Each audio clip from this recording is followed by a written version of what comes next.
운전기사가 감히 회장님 집 피아노를 연다고? 이 말도 안 되는 장면을 본 순간 가족들은 모두 비웃었습니다. 하지만 그가 피아노를 치기 시작한 그 순간 회장님은 몸과 마음이 멈춰버렸죠. 왜일까요? 과연 무슨 일이 생긴 걸까요? 지금부터 시작합니다. 이야기를 시작하기 전에 구독 버튼을 눌러주세요. 안녕하세요. 저는 이준호라고 합니다. 35살이죠. 오늘 제 인생의 새로운 장이 시작됐어요. 아니, 정확히 말하면 다시 시작하는 거라고 해야겠네요. 그동안 택시 운전과 대리운전을 전전하며 살아왔거든요. 그런데 지인의 소개로 한성유통 강인호 회장님의 전담 운전기사가 되었습니다. 한남동 언덕 위에 자리한 회장님 저택 앞에 섰을 때 한강이 발 아래로 펼쳐진 풍경에 잠시 넋을 잃었어요. 이런 곳에서 일하게 될 줄은 꿈에도 몰랐거든요. 높은 담장 너머로 보이는 저택은 웅장했지만 어딘지 모르게 차갑고 적막한 느낌이었습니다. 정문을 들어서니 관리인 김 씨가 나와 맞아주었어요. 이준호 씨죠? 오늘부터 잘 부탁드립니다. 제가 먼저 저택 구조부터 안내해 드릴게요. 네, 감사합니다. 잘 부탁드려요.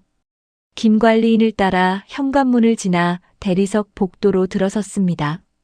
발걸음이 울려 퍼지는 소리가 유난히 크게 들렸어요.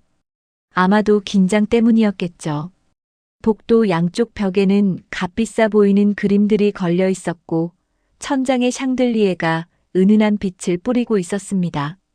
그런데 거실로 들어선 순간 제 발걸음이 멈췄습니다. 거실 한가운데에 검은 그랜드 피아노가 놓여 있었거든요. 다른 장식품은 하나도 없이 오직 그 피아노만 덩그러니 자리하고 있었어요. 마치 집안에 금지된 영역을 차지하고 있는 것 같았습니다. 이상했어요. 분명히 아름다운 악기인데 왜 이렇게 외롭고 쓸쓸해 보이는지 말이죠. 이준호 씨? 김 관리인이 멈춰 선 저를 돌아보며 부르셨어요. 아, 죄송합니다. 피아노가 참 좋네요. 그 순간 뒤에서 조용한 목소리가 들려왔습니다. 가사 도우미 박 씨였어요. 마치 누군가 엿들을까봐 조심스러워하듯 제 귀에 속삭이듯 말했죠. 저 피아노 건반 근처도 가지 말아요. 회장님이 제일 싫어하는 게 저거예요. 그 말을 듣는 순간 가슴 한편이 묵직해졌습니다. 어릴 때 저도 피아노를 쳤거든요. 피아노 영재라는 소리까지 들었었죠. 그런데 어느 날을 기점으로 완전히 끊었어요. 아니, 끊어야만 했습니다. 김 관리인이 다시 걸음을 재촉했지만 저는 쉽게 그 자리를 떠날 수가 없었어요. 자신도 모르게 허공에서 손가락이 움직이고 있었거든요. 마치 보이지 않는 건반을 누르듯이 말이에요. 도레미파솔. 어릴 때 가장 먼저 배운 음계가 머릿속에서 흘러나왔습니다. 그때의 기억들이 물밀듯 밀려왔어요. 작은 손으로 건반을 누르며 행복해했던 시절, 엄마의 격려 섞인 박수 소리, 그리고 이준호 씨? 김 관리인의 부름에 정신을 차렸습니다. 제 손이 여전히 허공에서 피아노를 치는 모양을 하고 있다는 걸 깨닫고는 황급히 주머니에 넣었어요. 죄송해요. 그냥 예전 생각이 나서요. 괜찮습니다. 처음 오신 분들은 다들 그러세요. 그런데 정말로 조심하셔야 해요. 회장님은 피아노 이야기만 나와도 몹시 기분 나빠하시거든요. 왜 그럴까요? 이렇게 아름다운 피아노를 두고도 누구도 건드리면 안 된다니. 그리고 왜 저는 이 피아노 앞에서 이렇게 마음이 불안해지는 걸까요? 분명히 오늘부터 새로운 시작이라고 생각했는데 첫날부터 과거의 기억이 이렇게 선명하게 되살아날 줄은 몰랐어요. 김 관리인을 따라 거실을 지나면서도 자꾸만 뒤를 돌아보게 되었습니다. 그 검은 피아노가 마치 저를 부르는 것 같았거든요. 그로부터 일주일이 지났습니다. 회장님의 스케줄에 맞춰 운전을 하다 보니 어느 정도 저택의 리듬에 익숙해졌어요. 그런데 그 검은 피아노만은 여전히 제 마음을 어수선하게 만들었습니다. 비가 내리는 평일 오후였어요. 회장님은 본사에서 중요한 회의가 있으셨고 부인과 따님도 각자 약속이 있어서 모두 외출하신 상태였죠. 저택은 평소보다 더욱 조용했습니다. 이준호 씨, 회장님 서류 가방 좀 가져다 드릴 수 있어요? 김 관리인이 급하게 부탁했어요. 회장님이 중요한 서류를 집에 두고 가셨다고 하더라고요. 네, 어디 있는지 알려주세요. 서재 책상 위에 있어요. 검은색 가죽 가방이에요. 서재로 향하기 위해 거실을 가로질러 가던 중 또다시 그 피아노 앞에서 발걸음이 멈췄습니다. 오늘따라 더욱 적막한 저택 안에서 피아노만 홀로 자리하고 있는 모습이 더욱 쓸쓸해 보였어요. 창밖으로는 굵은 빗방울이 유리창을 두드리며 떨어지고 있었습니다. 그 소리가 집안의 고요함을 더욱 깊게 만들었어요. 한 번만. 마음 한편에서 작은 목소리가 올라왔습니다. 그러면서 동시에 박가사도우미의 경고가 떠올랐죠. 저 피아노 건반 근처도 가지 말아요. 하지만 이상했어요. 폭우 소리에 파묻힌 저택의 고요함이 묘한 압박감을 주면서 동시에 오랫동안 목말랐던 갈증 같은 감정이 치밀어 올랐습니다. 마치 사막을 걷다가 오아시스를 발견한 사람처럼 말이에요. 발걸음이 저절로 피아노 쪽으로 향했습니다. 검은 광택이 도는 피아노 표면에 창밖 빗줄기가 흘러내리는 그림자가 비쳤어요. 손이 떨렸습니다. 건반 덮개에 손을 댔을 때 차가운 감촉이 손끝으로 전해졌어요. 그 순간 어릴 때의 기억이 선명하게 되살아났습니다. 처음 피아노를 배우던 날 엄마가 우리 준호는 타고난 재능이 있어라고 말씀하시던 목소리까지요. 덮개를 조심스럽게 들어 올렸습니다. 하얀 건반과 검은 건반이 가지런히 늘어선 모습을 보는 순간 가슴이 뛰기 시작했어요. 의자에 앉았습니다. 높이가 제게 딱 맞았어요. 마치 저를 위해 조절되어 있는 것 같았습니다. 깊게 숨을 들이쉬었어요. 비 내리는 소리만이 고요한 저택을 채우고 있었습니다. 생각 없이 손을 건반 위에 올렸을 뿐이었어요. 그런데 놀라운 일이 일어났습니다. 몸이 먼저 기억해낸 듯 손가락이 저절로 움직이기 시작했거든요. 쇼팽 녹턴아프 9노. 이 한 구절이 자연스럽게 흘러나왔습니다. 음표 하나하나가 빗소리와 어우러지며 저택의 고요함을 부드럽게 채웠어요. 손가락이 건반을 누를 때마다 10여 년 전의 감각이 되살아났습니다. 내가 이걸 아직 치네? 스스로도 놀라면서 연주에 빠져들었어요. 시간이 멈춘 것 같았습니다. 빗소리와 피아노 선율이 하나가 되어 흐르는 순간 모든 걱정과 불안이 사라졌어요. 마치 오랫동안 목말랐던 갈증이 해소되는 기분이었습니다. 그런데 그때 2층 복도 끝에서 누군가의 발걸음이 멈췄습니다. 강인호 회장이었어요. 회장은 중요한 서류를 빠뜨린 것을 깨닫고 급히 집으로 돌아온 참이었습니다. 현관문을 조용히 열고 들어서는 순간 1층에서 올라오는 피아노 선율이 귀에 들려왔어요. 계단 위에 서서 내려다보는 회장의 얼굴이 점점 굳어졌습니다. 그 선율이 또렷하게 들려올수록 표정은 더욱 차갑게 변해갔어요. 저 곡을 누가? 회장의 입에서 떨리는 목소리가 흘러나왔습니다. 주먹이 저절로 꽉 쥐어졌어요. 계단 난간을 잡은 손의 혈관이 파르르 떨렸습니다. 그 선율은 정확히 20년 전 이 집에서 마지막으로 들었던 곡이었거든요. 그날 이후로 아무도, 절대 아무도 이 피아노를 건드리지 못하도록 했었는데 회장의 눈에 차가운 분노가 서려들기 시작했습니다. 한편 1층에서는 저도 모르게 연주에 완전히 몰입해 있었어요. 손가락이 기억을 되찾듯 자유롭게 건반을 누르고 있었습니다. 이런 기분이 이렇게 좋은 것이었나 싶었어요. 하지만 그 순간 등 뒤에서 차가운 시선이 느껴졌습니다. 뒤돌아보니 계단 위에 회장님이 서 계셨어요. 표정이 지금까지 본 것 중 가장 무서웠습니다. 손가락이 건반에서 떨어졌어요. 피아노 소리가 뚝 끊겼습니다. 죄송합니다. 목소리가 떨렸어요. 회장님의 차가운 눈빛이 저를 꿰뚫는 것 같았습니다. 회장은 한마디도 하지 않았어요. 그저 계단을 천천히 내려오실 뿐이었습니다. 발걸음 소리만이 적막한 거실에 울려 퍼졌어요. 제가 뭔가 돌이킬 수 없는 선을 넘었다는 걸 직감했습니다. 이건 단순히 규칙을 어긴 정도의 문제가 아니었어요. 회장님 표정에서 분노보다 더 깊고 복잡한 감정을 읽을 수 있었거든요. 빗소리만이 여전히 창밖에서 들려오고 있었습니다.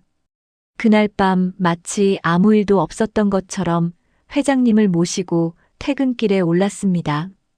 차 안은 평소보다 더욱 조용했어요.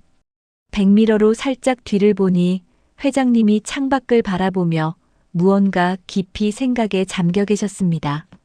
본사에서 나와 한강대로를 달리던 중 라디오에서 클래식 방송이 흘러나왔어요. 그런데 하필이면 오늘 오후 제가 쳤던 바로 그 곡, 쇼팽 녹턴이었습니다. 손에 식은땀이 났어요.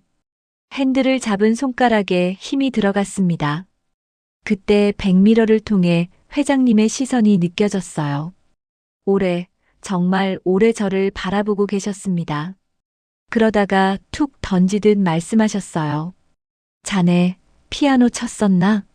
목소리가 떨렸지만 최대한 자연스럽게 대답하려 했어요. 어릴 때 학원에 잠깐 다녔었습니다. 그래, 그럼 꽤 잘 쳤겠네. 회장님 목소리에 묘한 감정이 섞여 있었어요. 분노도 그렇다고 호기심도 아닌 뭔가 복잡한 느낌이었습니다. 아니요, 별로 못 쳤어요. 그만둔 지도 오래됐고요. 왜 그만뒀나? 순간 목이 막혔어요. 어떻게 대답해야 할지 몰랐습니다. 진실을 말할 수도 없고 그렇다고 거짓말을 하기에는 회장님의 눈빛이 너무 날카로웠어요. 집안 사정 때문에요. 더 이상 묻지 말아달라는 듯 조용히 말했습니다. 다행히 회장님도 더 추궁하지 않으셨어요. 하지만 백미러를 통해 보이는 회장님의 표정은 여전히 무언가를 곱씹고 계신 것 같았습니다. 다음 날부터 회장님의 태도가 미묘하게 달라졌어요. 평소 말수가 거의 없으셨던 분이 퇴근길마다 클래식 피아노 방송을 틀어놓고 계셨습니다. 그리고 곡이 바뀔 때마다 슬쩍 물어보셨어요. 이건 무슨 곡 같나? 베토벤 월광 소나타인 것 같습니다. 그래, 맞네. 자네 생각보다 많이 아는구나. 이런 대화가 며칠 반복되었어요. 회장님이 왜 갑자기 저에게 관심을 보이시는지 이해할 수 없었습니다. 하지만 반대로 회장님의 아들 강도윤 상무님은 저를 노골적으로 경계하기 시작했어요. 45세의 상무님은 평소에도 예민한 성격이셨는데 어느 날 저를 따로 불러 말씀하시더라고요. 운전기사가 집안을 너무 드나드는 거 난 별로야. 목소리가 차가웠어요. 평소 직원들을 대할 때와는 확연히 다른 톤이었습니다. 죄송합니다. 혹시 제가 실수한 게 있나요? 특히 거실 쪽은 아예 오지 말게. 운전기사가 할 일만 하면 되는 거 아냐? 상무님의 날카로운 눈빛이 저를 꿰뚫는 것 같았어요. 분명히 피아노 건을 알고 계신 것 같았습니다. 네, 알겠습니다. 그리고 우리 아버지가 뭘 물어보시든 적당히 대답해. 너무 친밀해지려 하지 마. 그 말이 무슨 뜻인지 정확히 알 수는 없었지만 분명히 경고의 의미였어요. 집안 분위기도 이상해졌습니다. 직원들 사이에서 수군거리는 소리가 들려왔어요. 회장님이 운전기사한테 너무 신경 쓰는 거 아니야? 저 친구 뭔가 있는 거 아닐까? 그러게 며칠 전부터 회장님이 달라지신 것 같아. 박 가사도우미는 저를 볼 때마다 걱정스러운 표정을 지으셨어요. 김 관리인도 어색한 기색을 감추지 못했습니다. 그런 분위기를 느끼면서도 더 당황스러운 일이 생겼어요. 회장님이 저에게 밤마다 거실에 불을 켜고 피아노 상태를 확인하라고 지시하신 겁니다. 이준호 씨, 앞으로 매일 저녁 피아노 주변을 점검해 주게. 습도나 온도 때문에 악기가 상할 수 있거든. 네. 그런데 제가 피아노를 잘 몰라서. 괜찮네. 그냥 덮개가 제대로 닫혀 있는지, 주변에 먼지는 없는지만 확인하면 돼. 이상했어요. 지금까지 아무도 건드리면 안 된다던 피아노를 왜 갑자기 제가 관리하라고 하시는지 이해할 수 없었습니다. 매일 밤 10시쯤 가족들이 모두 방으로 들어간 후 거실로 향했어요. 조용한 저택에서 홀로 피아노 앞에 서는 시간이 가장 힘들었습니다. 피아노를 보고 있으면 자꾸만 건반을 만지고 싶은 충동이 올라왔거든요. 하지만 상무님의 경고와 집안 분위기를 생각하면 감히 그럴 수 없었어요. 그저 덮개 상태를 확인하고 주변을 살짝 닦기만 했습니다. 일주일이 지나면서 집안 분위기는 더욱 팽팽해졌어요. 회장님은 여전히 저에게 관심을 보이셨지만 상무님과 다른 가족들의 시선은 점점 차가워졌습니다. 어느 날 저녁 피아노 점검을 마치고 나오는데 2층에서 상무님과 부인이 대화하는 소리가 들려왔어요. 여보, 아버지가 요즘 너무 이상하지 않아? 운전기사한테 왜 그렇게 신경 쓰시는 거야? 나도 모르겠어. 20년 만에 처음 보는 거야. 아버지가 다른 사람한테 관심을 보이시는 게. 20년. 그 말이 계속 머릿속에 맴돌았어요. 분명히 이 집에는 20년 전에 무슨 일이 있었던 것 같았습니다. 그리고 그 일이 피아노와 관련이 있다는 걸 직감할 수 있었어요. 하지만 동시에 제 처지가 점점 고립되어 간다는 것도 느꼈습니다. 회장님의 관심 때문에 오히려 다른 모든 사람들로부터 멀어지고 있었거든요. 그날 밤 어둠 속에서 혼자 거실에 서 있으면서 생각했어요. 과연 이 집에서 계속 일을 할 수 있을까? 그리고 이 모든 일의 진짜 이유는 무엇일까? 피아노가 달빛을 받아 은은하게 빛나고 있었습니다. 마치 모든 비밀을 알고 있다는 듯이 말이에요. 그로부터 며칠 후 저택에서 소규모 파티가 열렸습니다. 한성유통 임원들과 회장님의 오랜 지인들이 모여 와인과 식사를 나누는 자리였어요. 평소 조용했던 저택이 오랜만에 웃음소리와 대화 소리로 가득 찼습니다. 저는 손님들 차량 관리와 심부름을 하며 파티 준비를 도왔어요. 거실에서는 우아한 음악이 흘러나왔고 사람들의 즐거운 대화가 이어졌습니다. 그런데 식사가 끝날 무렵 갑자기 회장님이 저를 부르셨어요. 이준호 씨, 잠깐 이리 와보게. 거실로 들어가니 15명 정도 되는 손님들이 모두 저를 바라보고 계셨어요. 갑작스런 관심에 어색함을 감출 수 없었습니다. 이 친구가 말이야, 피아노를 좀 치네. 한 곡 들어보지. 회장님 말씀에 순간 머리가 하얘졌어요. 이런 자리에서 연주를 하라니 상상도 못했던 일이었습니다. 회장님, 저는 괜찮네. 한 곡만. 회장님의 눈빛이 간절해 보였어요. 거절하기 어려운 분위기였습니다. 사표를 던질 수도 없는 제 처지를 생각하면 더욱 그랬어요. 손님들의 시선이 모두 저에게 쏠려 있었습니다. 어떤 분들은 호기심 어린 표정이었고 어떤 분들은 의아해 하시는 것 같았어요. 깊게 숨을 쉬고 피아노 앞에 앉았습니다. 손가락이 떨렸어요. 이렇게 많은 사람 앞에서 피아노를 친 건 정말 오래된 일이었거든요. 조용히 연주를 시작했습니다. 쇼팽의 발라드 1번을 선택했어요. 처음에는 떨렸지만 점차 음악에 몰입하게 되었습니다. 곡이 진행될수록 방 안 분위기가 묘하게 숙연해졌어요. 처음에는 수군거리던 대화 소리도 점점 잦아들었습니다. 몇 분이 눈가가 촉촉해지는 것을 볼 수 있었어요. 음악이 사람들의 마음을 움직이고 있다는 걸 느꼈습니다. 그 순간만큼은 제 신분이나 처지 따위는 중요하지 않은 것 같았어요. 하지만 그때 상무님의 차가운 목소리가 연주를 가로막았습니다. 아버지, 요즘 이런 얘기 많아요. 모든 시선이 상무님에게 향했어요. 제 손가락도 건반 위에서 멈췄습니다. 고아 출신이 재벌 집에 들어와서 사실은 잃어버린 자식이라며 접근하는 사기꾼들 말이에요. 방 안이 순식간에 정적에 휩싸였습니다. 손님들의 시선이 다시 저에게 쏠렸어요. 하지만 이번에는 호기심이 아니라 의심의 눈빛이었습니다. 상무님은 일부러 목소리를 높여 계속 말씀하셨어요. 이준호 씨, 보육원 출신이시죠? 가족도 없고요. 가슴이 철렁 내려앉았어요. 제가 가장 감추고 싶었던 과거가 이렇게 공개적으로 드러나다니. 그리고 대학도 중퇴하셨다고 들었는데 맞나요? 상무님의 날카로운 질문에 대답할 말이 없었어요. 손님들 사이에서 작은 웅성거림이 일어났습니다. 요즘 이런 수법이 유행이라더군요. 재능을 이용해서 감정에 호소하는 거 말이에요. 제 손이 떨리기 시작했어요. 건반을 더 이상 누를 수 없었습니다. 피아노 의자에서 일어나 뒤로 물러났어요. 도윤아, 그만해. 회장님이 조용히 제지하셨지만 이미 늦었어요. 손님들의 시선이 차가워진 것을 느낄 수 있었습니다. 죄송합니다.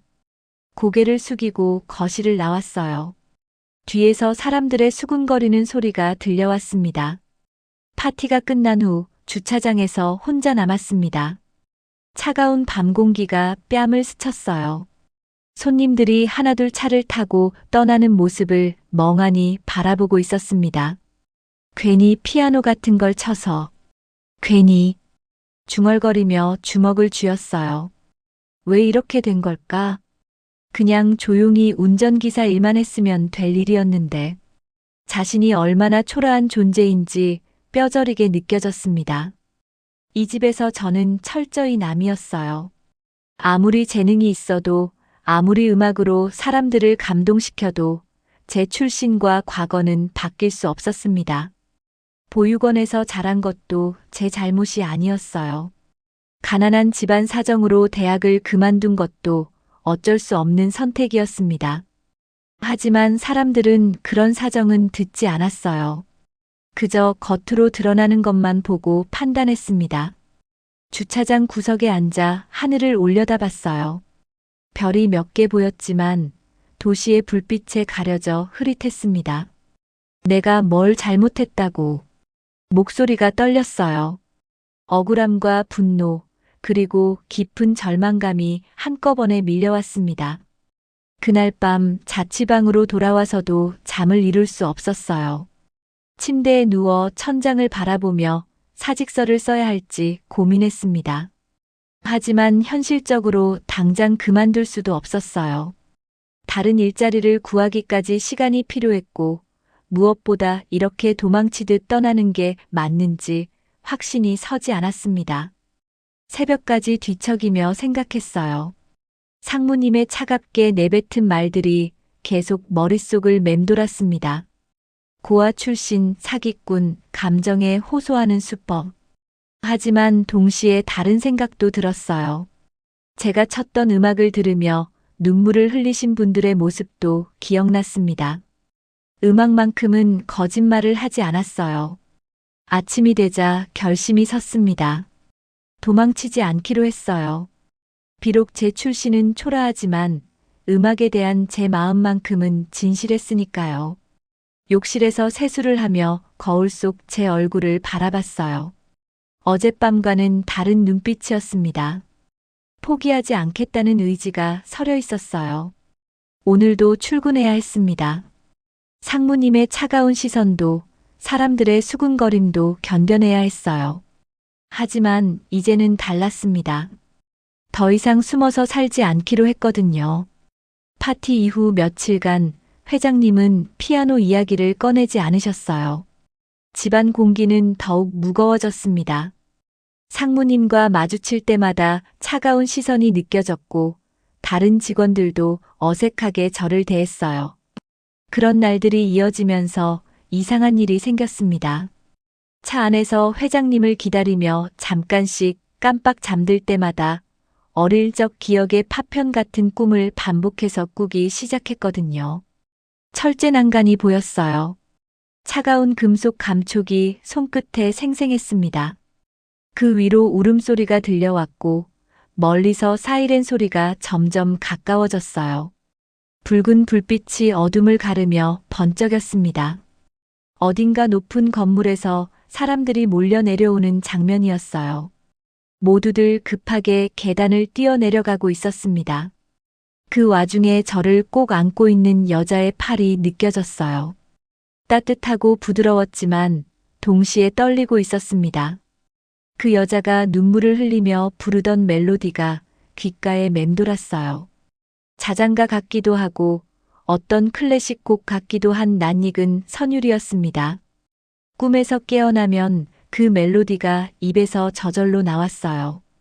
핸들을 잡은 손을 떼지 못한 채 멍하니 앞을 바라보며 흥얼거리곤 했습니다. 그런데 어느 날 깜짝 놀라는 일이 있었어요. 제가 무의식 중에 흥얼거리던 그 곡이 얼마 전 저택에서 쳤던 쇼팽 녹턴의 인트로와 정확히 이어진다는 걸 깨달았거든요. 우연의 일치치고는 너무 정확했어요. 마치 같은 곡의 앞부분과 뒷부분 같았습니다. 궁금함을 참을 수 없어서 보육원 원장님께 전화를 드렸어요. 오랜만에 듣는 원장님 목소리는 여전히 따뜻했습니다. 원장님 죄송한데요. 제가 보육원에 들어온 날이 정확히 언제였죠? 준호야, 갑자기 왜 그런 걸 물어보니? 그냥 궁금해져서요.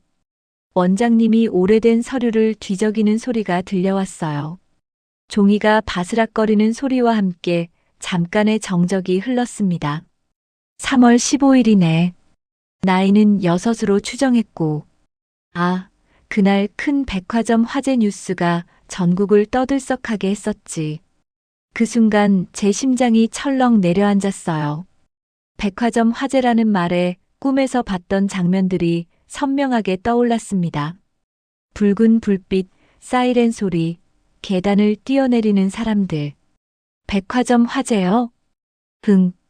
20년 전 그날이었어.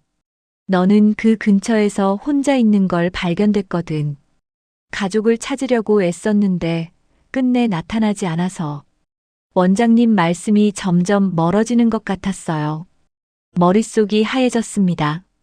그때 문득 회장님이 가끔 먼 곳을 바라보며 중얼거리시던 말이 떠올랐어요.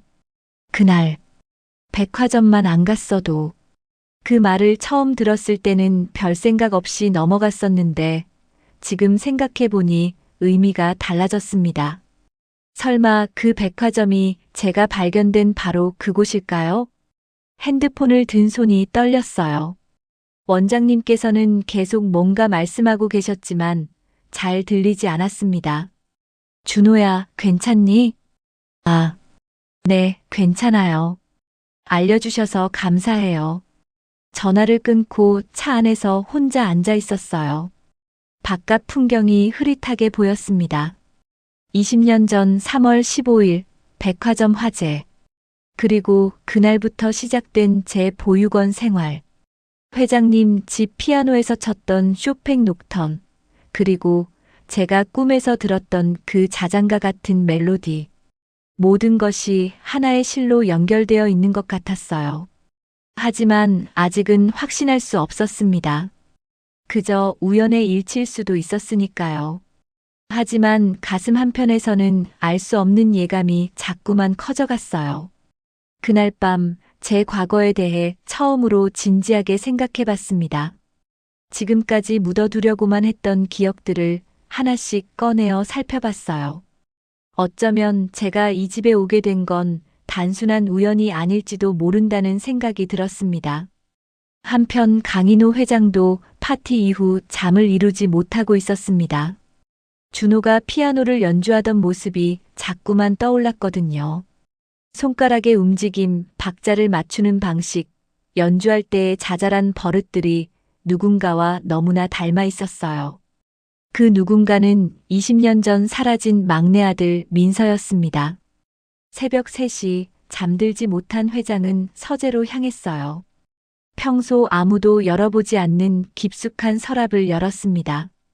거기에는 30년 전 가족 영상이 담긴 비디오 테이프가 보관되어 있었어요.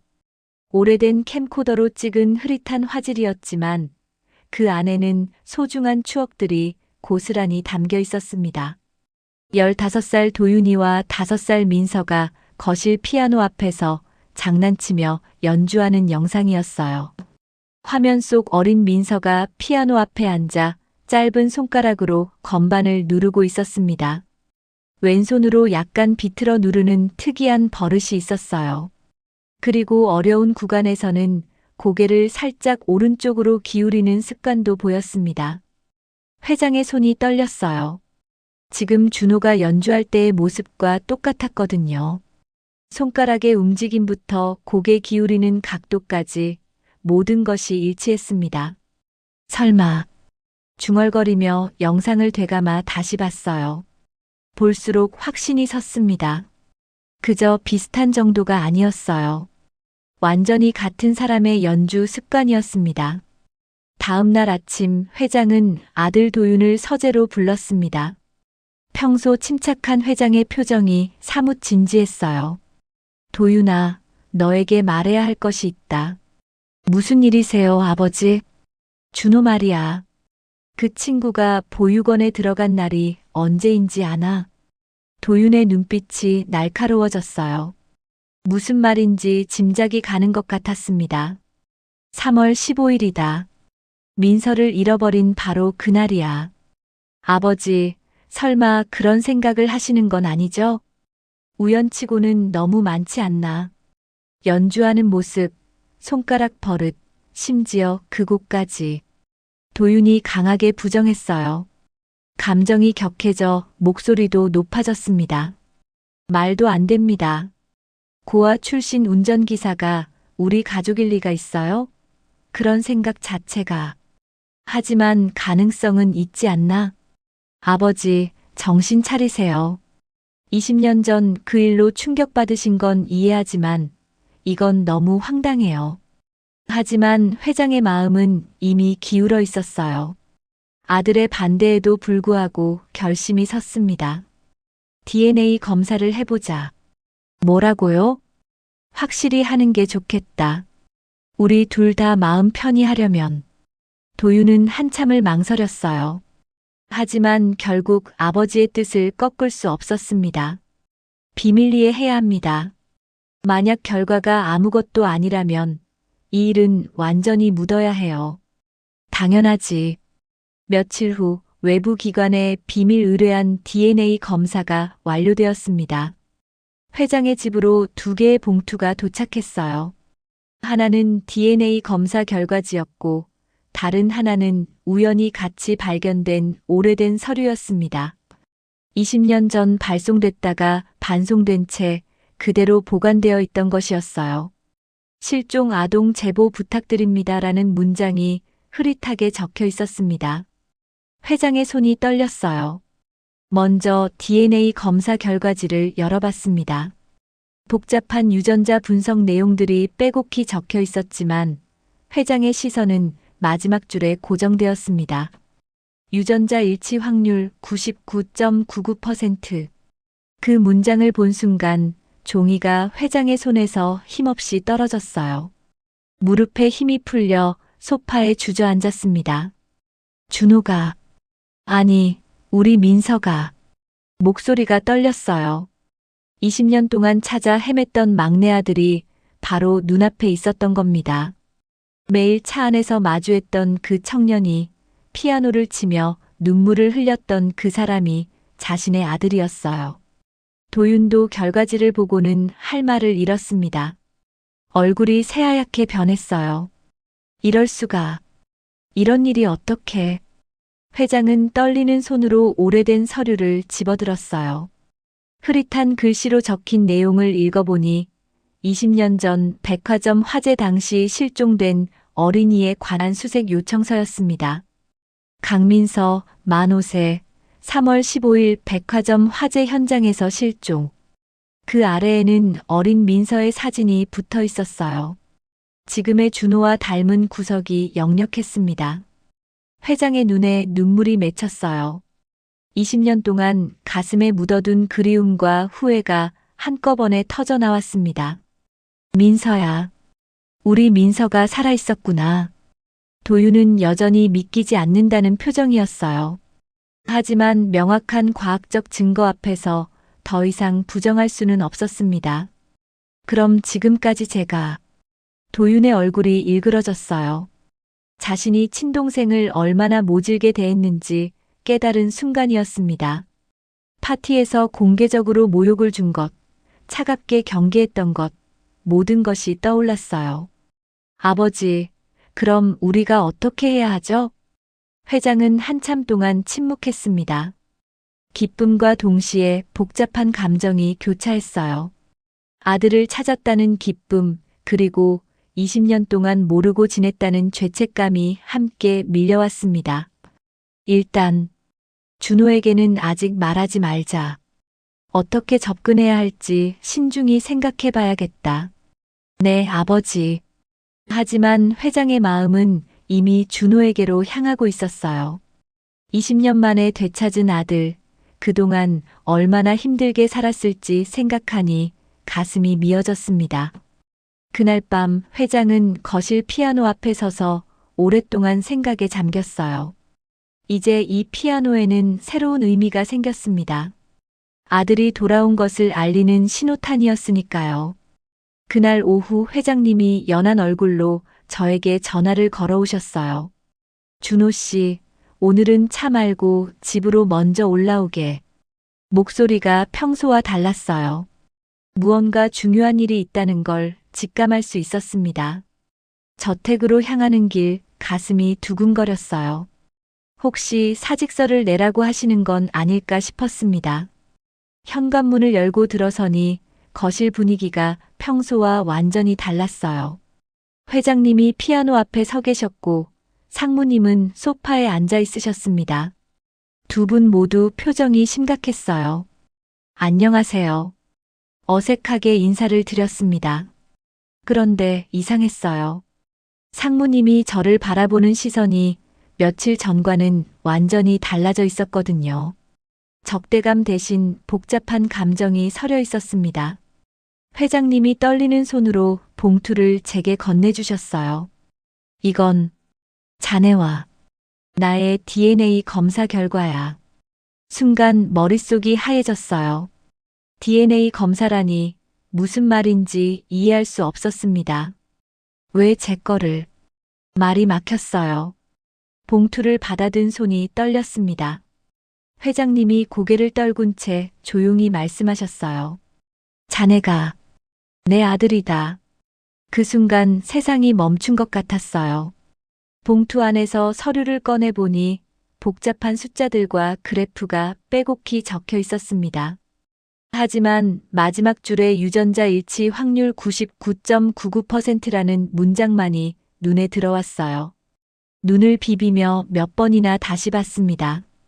숫자가 바뀌기를 바랐지만 그대로였어요. 다리에 힘이 빠져 피아노 의자에 털썩 앉았습니다. 이게 무슨... 목소리가 떨렸어요. 20년 동안 궁금했던 제 출신에 대한 답이 이렇게 갑작스럽게 나올 줄은 꿈에도 몰랐습니다. 상무님이 힘겹게 입을 여셨어요. 평소 차갑던 목소리가 떨리고 있었습니다. 그날 내가 잠깐만 더 내 손을 잡았으면 내가 길을 잃지는 않았을 거야. 상무님의 눈가가 붉어졌어요. 그동안 저에게 보였던 적대감의 진짜 이유를 알 것 같았습니다. 동생을 잃은 죄책감과 아버지를 걱정하는 마음이 뒤섞여 있었던 거겠죠. 미안하다. 상무님이 고개를 숙였습니다. 형이라고 불러야 할 사람이 저에게 사과하는 모습을 보니 가슴이 먹먹해졌어요. 그때 회장님이 제 앞에 직접 무릎을 꿇으셨습니다. 놀라서 일어서려 했지만 회장님이 머리를 깊이 숙이시는 모습에 몸이 굳어버렸어요. 민서야, 아버지가 널 지키지 못했다. 민서. 그게 제 원래 이름이었나 보네요. 처음 들어보는 이름인데도 묘하게 익숙했어요. 어릴 때 누군가 저를 부르던 목소리가 희미하게 떠올랐습니다. 회장님. 아니, 어떻게 불러야 할지 몰라 말을 멈췄어요. 그러자 회장님이 눈물을 흘리며 말씀하셨습니다. 그냥 아버지라고 한 번만 불러주면 그걸로 된다. 제 눈에서도 그칠 줄 모르는 눈물이 흘러내렸어요. 보육원에서 자라며 한 번도 불러본 적 없던 그 단어가 목구멍까지 차올랐습니다. 이제 어떻게 불러야 할지 모르겠어요. 울음이 터져 나왔어요. 20년 동안 참았던 모든 그리움과 외로움이 한꺼번에 쏟아져 나오는 것 같았습니다. 회장님이, 아니, 아버지가 제 손을 꼭 잡아주셨어요. 천천히 해도 된다. 우리에게는 이제 시간이 있으니까. 결국 제 입에서 평생 불러본 적 없는 단어가 나왔습니다. 아버지. 그 순간 이 집의 공기가 완전히 바뀌었어요. 30년 만에 처음으로 따뜻한 온기가 느껴졌습니다.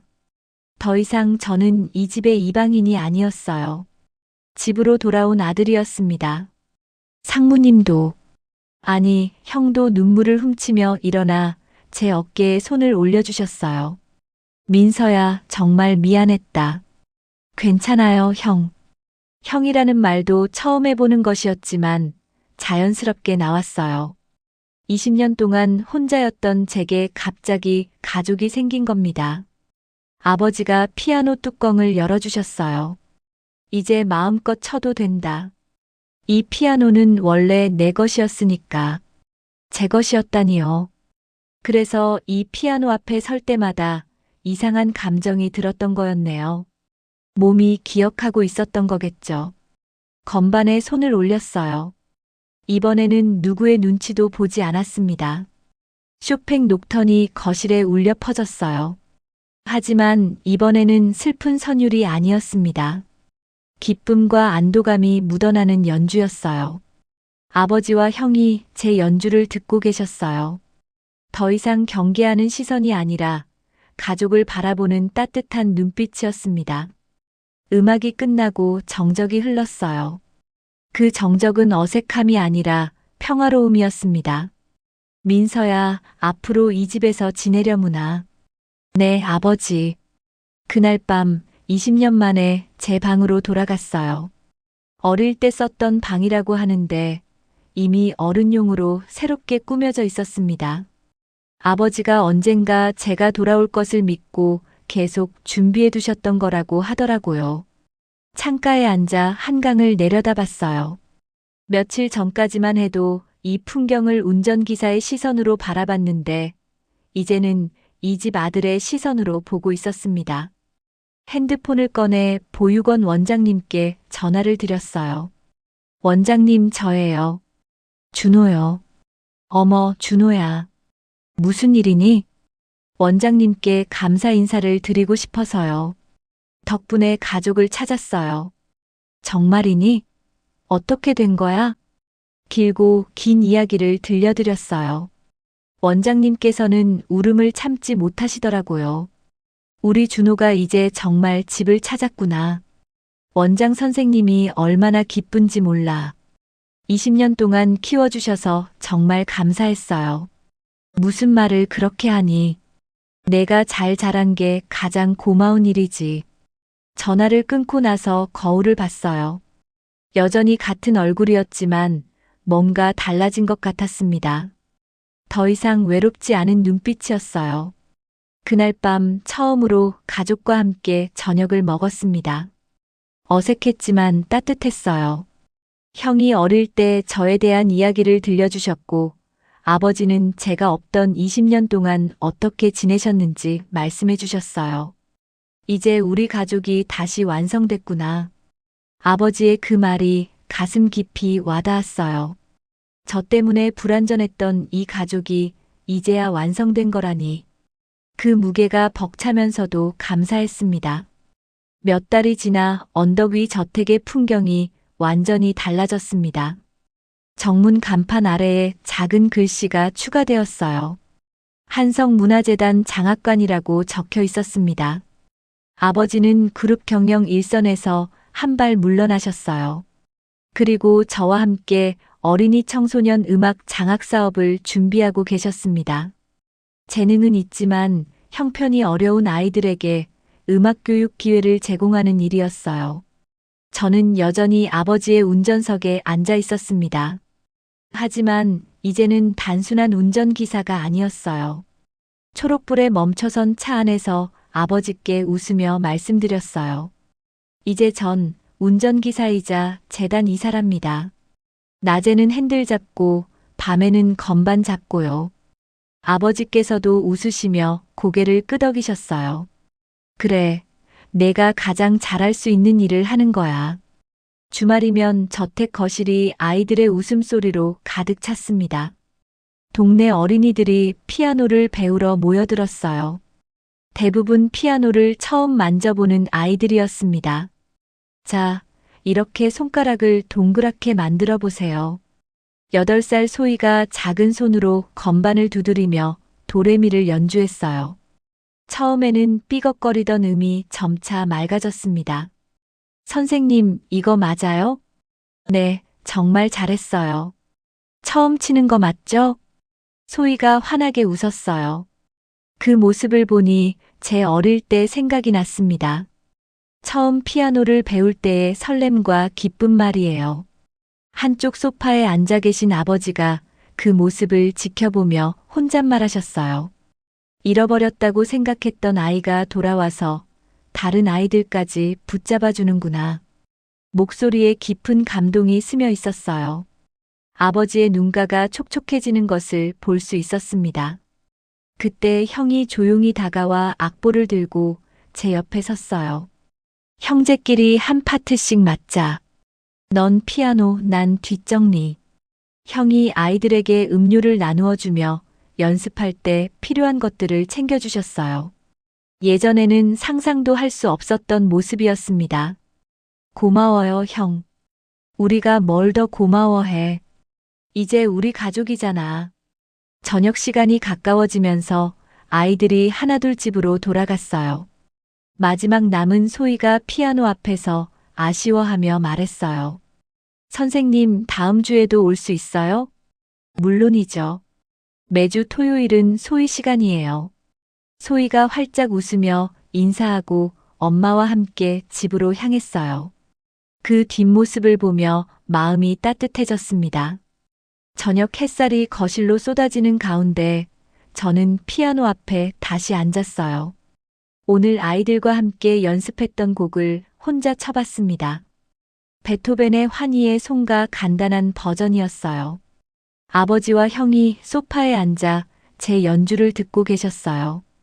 더 이상 경계하거나 의심하는 시선이 아니었습니다. 가족을 바라보는 따뜻하고 자랑스러운 눈빛이었어요. 곡이 끝나고 조용한 시간이 흘렀습니다. 창밖으로 한강이 노을에 물들어 반짝이고 있었어요. 문득 20년 전 보육원에서 보냈던 시간들이 떠올랐어요. 외롭고 힘들었지만 그 시간들이 있었기에 지금의 제가 있을 수 있었던 것 같았습니다. 아픔도 경험도 모든 것이 의미가 있었어요. 민서야. 아버지가 조용히 부르셨어요. 네, 아버지. 내가 돌아와줘서 고맙다. 저야말로 이런 가족이 있다는 걸 알게 되어서 감사해요. 그날 밤 제 방에서 일기를 썼어요. 20년 만에 처음 쓰는 진짜 집에서의 일기였습니다. 오늘 소희에게 첫 피아노 레슨을 해줬습니다. 그 아이의 눈빛에서 예전의 내가 보였습니다. 음악에 대한 순수한 호기심과 설렘. 그것만으로도 충분히 아름다웠어요. 이제 나는 운전기사에서 피아니스트로, 그리고 다른 아이들의 꿈을 키워주는 선생님이 되었습니다. 인생이 이렇게 바뀔 수 있다는 게 신기하다. 창밖으로 별이 보였어요. 도시의 불빛에 가려져 몇 개 안 되었지만 그 별들이 유난히 밝게 느껴졌습니다. 때로는 한 곡의 피아노 선율이 잃어버린 가족을 집으로 데려오기도 합니다. 그리고 그 선율은 더 많은 사람들의 마음에 희망의 멜로디를 남기게 되죠. 지금 이 순간 저는 정말 행복했습니다. 오늘 이야기는 여기까지입니다. 영상을 시청해주신 모든 분들 고맙습니다. 저는 AI 나레이션 이혜지였습니다. 구독과 좋아요 부탁드립니다. 감사합니다.